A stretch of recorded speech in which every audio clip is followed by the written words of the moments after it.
FMWLUW. I'm Weekend Gabe here on Radio 1 Chicago, live in the studio. With us is Fury Hip Hop. She's talking about her career and her upcoming EP, Black Magic. Yes, yep. Nice. When do you hope that's going to drop out? I would like it to be completed by, early spring. Sure. And then we'll probably do a release show in the summer. My birthday is actually on June 30th, which is a Saturday, so that would be an awesome date to drop some fire. Nice. Yeah. All right, well, make sure we get the invite here. Oh, absolutely. Come out. And, Tony never goes to these hip-hop shows, except Kanye, that's it. He'll like this one. We'll have a great lineup. Sounds good. So you started writing songs like at 13, and so your teenage years, but it didn't really take you until you like your 20s to really start recording it. Was there like sort of an insecurity about what you were doing? Also, you were kind of like doing a lot of like sort of sexual type songs as well, right? That were like Lil' Kim. And that's why I did not release any of that, because I was 13 and didn't know nothing about that. So I was just, writing. Yeah, I was just following, you know what I mean? But that's not to say I didn't know Lauryn Hill, which was a big influence, but I went through a phase. That was my Lil' Kim phase. I loved her at that time, and so I was just like, this ain't me. And I just knew, in the rap world back then, you if they found out you were lying, you would get exposed and drugged through the mud. Now, if they're okay with it, you can be an actor. It doesn't matter if that's not you. Yeah. I always say that J-Line couldn't talk about it if he didn't live it. Right, absolutely. Now it doesn't matter. No, it does not matter. It's just, it's okay. They just want the image, and everybody's fine with that. But back then, I was just like, it just wasn't true to me. And then it's like, I could write it, but I couldn't say that stuff. I could not say that. That's where you become a ghostwriter, and then you give it to someone else, and they pay you for it. No, and that I couldn't do. I'm vain too, so I couldn't have anybody else saying my lyrics. So, and it just got to a point. The older I got, I just really wanted to do something from the heart. Music, definitely writing helped me get through a lot. Just all the angst as a teenager and not being understood, losing friends. People passing away, things like that. So I just wanted my music to help others, because music definitely helped me get through dark times. Yeah. So, and that's something that's important, that we need to remember, the therapy in music. It's not just to have fun and party with. It can really help you get through depression and a lot of stuff people go through. Now, oftentimes what that's described with modern hip hop is that lyricism is on the decline. It's not as prevalent as it was during the 90s, which everyone seems to agree that was probably the moment for lyrical content and sort of creativity, and just the number of super dope artists that came out during that period. And now everything is like the mumble rap and talking about that, and you obviously steer left of that, and you're staying true to the sort of the golden era, or at least the authenticity of hip hop, where you had to have rhymes, you had to have something to say before you got on the mic.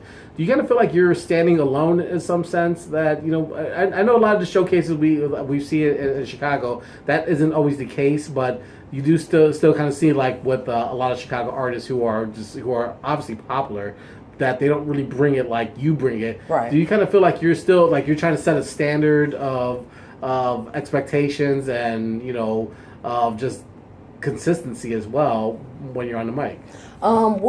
Yeah, I wouldn't say I stand alone, because I definitely have friends who are very dope, and they really bring it lyrically with intensity as well. But you're definitely right about the decline in lyricism. I think maybe because, back in the 90s, it was still all new. You know what I mean? It was still, the doors are really just opening. And so it's easy to be golden when you're brand new, you're fresh, you're still shining. But we're looking down the line, and hip hop's, 40 years old. So it's just to a point where it's hard to just be new and innovate and things like that. And really, I don't feel like I'm anything new. And a lot of what people love about me is that I sound like I'm from the 90s. They hear me and they're like, "Oh, you remind me of Queen Latifah or Lauryn Hill, or even, Tupac." I had somebody tell me I gave them that Tupac vibe.